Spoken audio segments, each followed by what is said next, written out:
as you heard in the opening of our podcast, there was some Indiana Jones news that just broke. There's going to be a new first person Indiana Jones video game coming later this year. And guess what, boys? It's going to be free on Game Pass. Exactly what we like to see here on the Sandbox Gamers. Uh, sorry for that.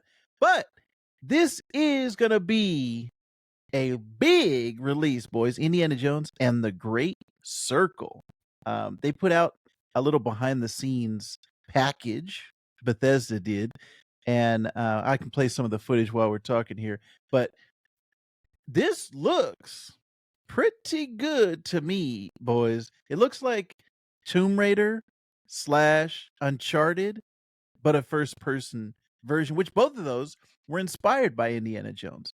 So this looks right up my alley. Puzzle solving, traversal.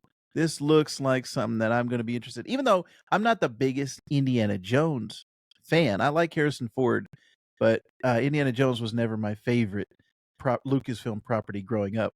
I'm interested to hear what all of you boys think.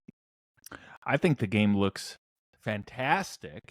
I didn't really know what to expect with the rumors of this game and then all the hype behind it that's been building up for the last few weeks. But after seeing it, I don't know why I didn't expect what I just saw. It looks like a Bethesda game. It looks like, and this isn't bad, it looks like a lot of the other games that they put out. But you know what it also reminds me of a little bit? I know it's a completely different genre. Ooh, just something about like when he's in the parts in the trailer where he's looking at the rats, or he's putting like the big clock piece on the wall, or he puts his hand in a hole and a big spider comes out. Like I was half expecting his hand to get chopped off at that moment. But it looks really great. And I'm surprised they forked over the cash for Harrison Ford's likeness. I didn't think he was going to look like Harrison Ford, especially at the beginning of the trailer when it's got the side of Indiana Jones' face and his hand is sort of covering his face right there. Right.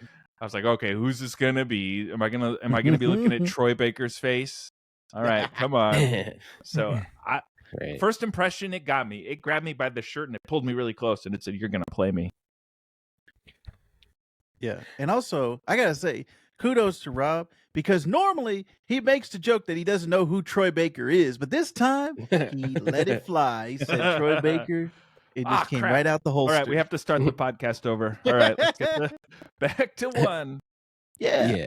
You know, and I was just going to say too, so it's being developed by Machine Games, who I think we all probably know mostly for their Wolfenstein continuations here. You know, I guess they're responsible for all the newer ones.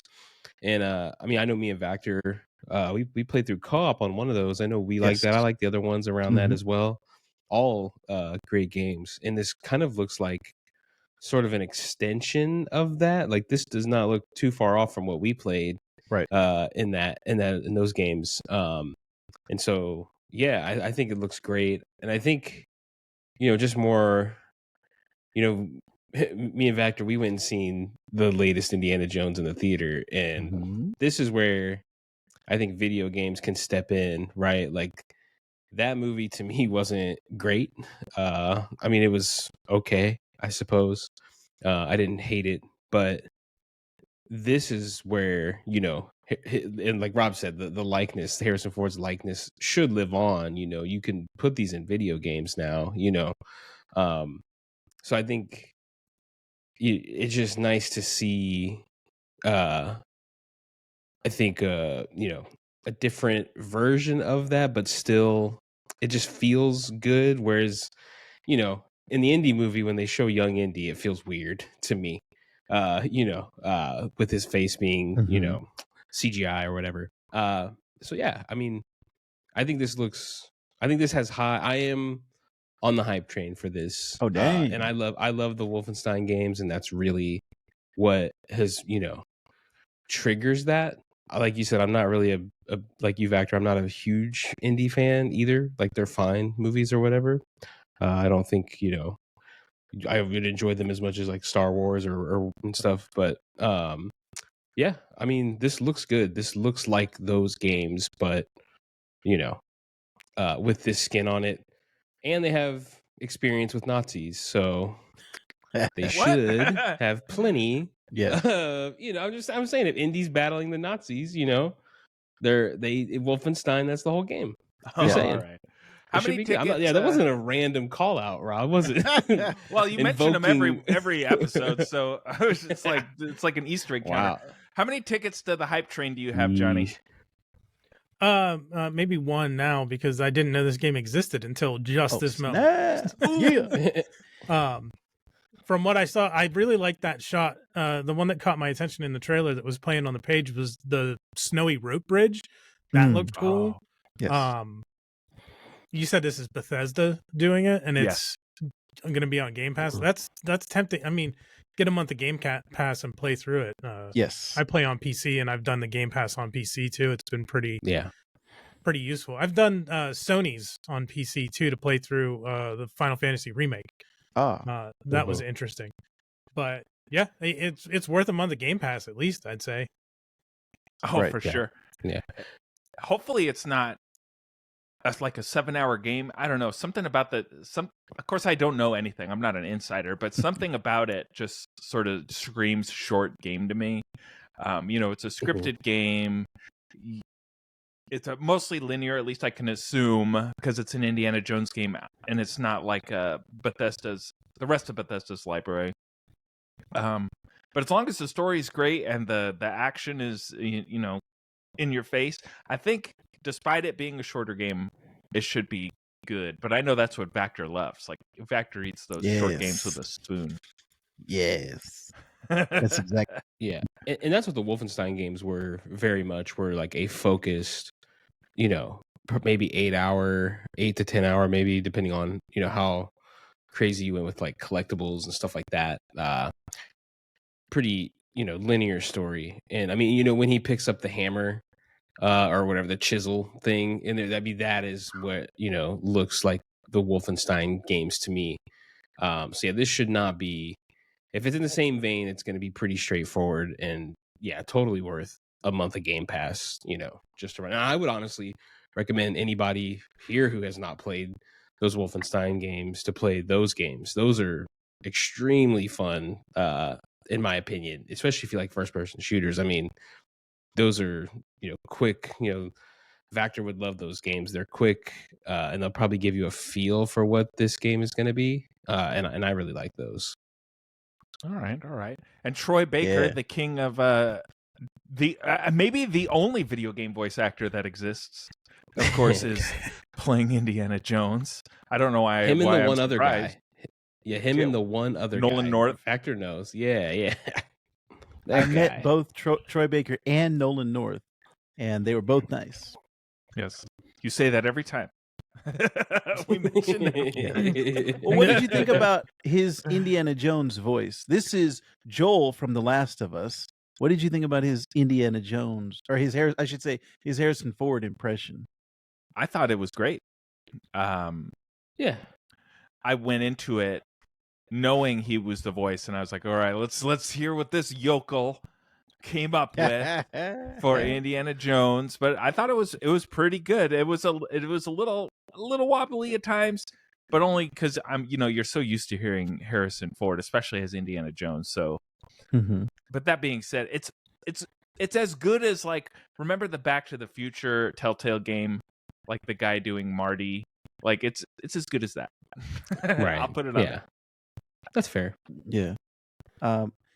Also, Tony Todd, Candyman, Venom from Spider-Man 2 is going to be in it. They showed him in that little clip that we were playing a little bit. They had like a 2-second thing of he's going to be one of the villains, but it looked like it was his exact face, and so I'm sure he's just going to do his regular voice. But another prolific voice actor. You know what? Let me ask you guys a question. Johnny, I'd love to hear your opinion on this. So this is something I'm noticing in a lot of newer video games where you'll have your voice actors, playing the role as usual, but you're also seeing the actor's likeness. A lot of times you're seeing these actors being taken into the world of 3D versus just making a character and sticking a voice behind him. Like, for example, the guy who plays Trevor in Grand Theft Auto 5 now can't walk anywhere without being recognized as Trevor, as much as he may or may not like that. What do you think of that, Johnny? Like, do you think video games should go more this route where they're just making the actors the characters in the game? No, I think we should have the game design and the character design first, and then cast the voice to match the character design. Like, it seems like the casting the voice actor and then making the character look like the voice actor are kind of stunt castings.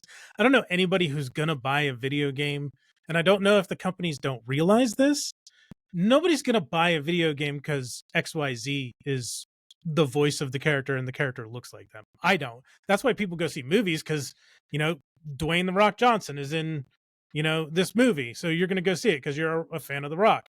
You're probably not gonna buy Doom the movie, the video game, just because the avatar of the character looks like the Rock and the Rock is doing voices. Let me get those Rock arms in first person.